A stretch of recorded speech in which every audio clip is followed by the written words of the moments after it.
नमस्कार मित्रांनो, आजचा व्हिडिओ सुरू करण्यापूर्वी एक प्रश्न तुम्हाला विचारते.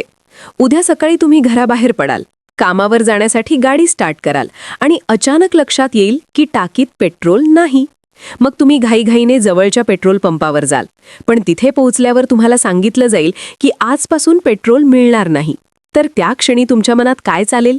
विचार करा, कारण सध्या देशभरात अशीच एक धक्कादायक चर्चा सुरू झाली आहे की आज मध्यरात्रीनंतर पेट्रोल डिझेलच्या वितरणात मोठा बदल होणार आहे आणि अनेक लोकांना पेट्रोल मिळणं कठीण होऊ शकतं. सोशल मीडियावर, व्हॉट्सॲप ग्रुपवर आणि न्यूज चॅनलवर एकच चर्चा सुरू आहे की पेट्रोल पंपांवर नवीन नियम लागू होणार आहेत आणि या नियमांमुळे लाखो गाड्या अचानक रस्त्यावर थांबू शकतात. पण ही बातमी नक्की काय आहे आणि त्यामागचं खरं कारण काय आहे हे समजून घेणं खूप महत्त्वाचं आहे. कारण अनेक वेळा अफवा इतक्या वेगाने पसरतात की लोक घाबरून निर्णय घेतात, पण सत्य काय आहे हे फार कमी लोक शोधतात. मित्रांनो, आपण रोज आपल्या गाडीत जे पेट्रोल भरतो ते भारतात तयार होत नाही. भारत आपल्या गरजेच्या मोठ्या प्रमाणात कच्चे तेल परदेशातून मागवतो आणि जगातील अनेक देशांमध्ये सध्या तणावाची परिस्थिती आहे. मध्यपूर्वेतील काही देशांमध्ये वाढत असलेला संघर्ष समुद्रमार्गे होणाऱ्या तेल वाहतुकीवर परिणाम करत आहे आणि याचा थेट परिणाम भारतासारख्या देशांवर होऊ शकतो. कारण जेव्हा आंतरराष्ट्रीय बाजारात तेलाच्या पुरवठ्यात अडथळे येतात तेव्हा त्याचे परिणाम इंधनाच्या किमतीपासून ते उपलब्धतेपर्यंत सर्वत्र दिसू लागतात. आणि याच पार्श्वभूमीवर आता भारतात पेट्रोल आणि डिझेलच्या वापरावर नियंत्रण ठेवण्यासाठी काही नवीन नियम लागू होऊ शकतात अशी चर्चा सुरू झाली आहे. आता तुम्ही म्हणाल की नियम म्हणजे नेमकं काय होणार? तर त्यासाठी पुढचं ऐका, कारण पुढे जे सांगणार आहे ते अनेक वाहन मालकांसाठी धक्कादायक असू शकतं. कल्पना करा, तुम्ही पेट्रोल पंपावर गाडी घेऊन उभे आहात. तुमच्या हातात पैसे आहेत, पण पेट्रोल मशीन सुरूच होत नाही, कारण आधी तुमच्या गाडीची तपासणी होणार आहे आणि ही तपासणी माणूस करणार नाही तर डिजिटल सिस्टम करणार आहे. पेट्रोल पंपावर बसवलेले कॅमेरे तुमच्या गाडीचा नंबर स्कॅन करतील आणि काही सेकंदात त्या नंबरच्या आधारे तुमच्या गाडीची संपूर्ण माहिती सरकारी सर्व्हरवर तपासली जाईल. तुमची गाडी किती वर्षांची आहे, तिचे कागदपत्र पूर्ण आहेत का, तुमचा इन्शुरन्स चालू आहे का आणि सर्वात महत्त्वाचं म्हणजे तुमची गाडी प्रदूषणाच्या नियमांमध्ये बसते का. जर या तपासणीत काही त्रुटी आढळली तर मशीनमधून पेट्रोल मिळणारच नाही. अशी प्रणाली तयार करण्याबद्दल चर्चा सुरू आहे. आता विचार करा, जर तुमची गाडी 10-15 वर्षे जुनी असेल किंवा तिचं PUC प्रमाणपत्र संपलेलं असेल तर काय होईल? अनेक लोकांकडे आजही जुनी बाईक आहे, कोणाकडे जुनं स्कूटर आहे तर कोणाकडे जुनी कार आहे. आणि जर नवीन नियम कडकपणे लागू झाले तर अशा वाहनांना इंधन मिळणं कठीण होऊ शकतं. त्यामुळे लोकांच्या मनात आता भीती निर्माण झालीये की भविष्यात गाडी असूनही ती चालवता येणार नाही का. पण खरी गोष्ट अशी आहे की या चर्चेमागे एक मोठं कारण आहे आणि ते कारण म्हणजे वाढतं प्रदूषण आणि मर्यादित इंधन साठा. सरकार अनेक वर्षांपासून जुन्या वाहनांवर नियंत्रण आणण्याचा प्रयत्न करत आहे आणि स्क्रॅपेज पॉलिसी त्याचाच एक भाग आहे, ज्यामध्ये खूप जुनी आणि प्रदूषण करणारी वाहने हळूहळू रस्त्यावरून हटवण्याचा विचार आहे. आणि आता पेट्रोल पंपांवर डिजिटल तपासणीची प्रणाली आली तर हा बदल आणखी वेगाने होऊ शकतो. पण या सर्व चर्चेमध्ये सर्वात महत्त्वाचा प्रश्न अजूनही उरतो, तो म्हणजे खरंच आजपासून पेट्रोल मिळणं बंद होणार आहे का, की ही फक्त अफवा आहे? याचं उत्तर जाणून घेण्यासाठी पुढचा भाग नक्की पहा, कारण पुढच्या काही मिनिटात आपण पाहणार आहोत की या बातमीमागचं सत्य काय आहे आणि भविष्यात गाडी चालवणाऱ्या प्रत्येक व्यक्तीवर याचा काय परिणाम होऊ शकतो.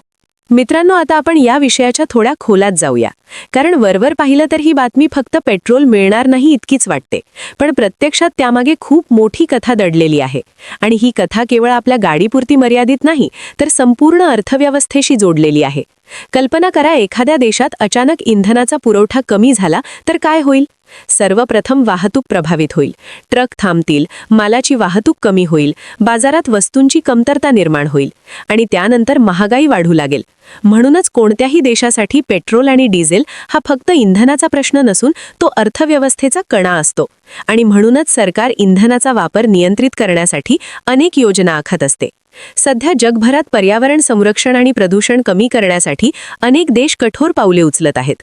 इलेक्ट्रिक वाहनांचा वापर वाढवला जात आहे आणि पारंपरिक इंधनावर अवलंबून असलेल्या वाहनांची संख्या कमी करण्याचा प्रयत्न सुरू आहे.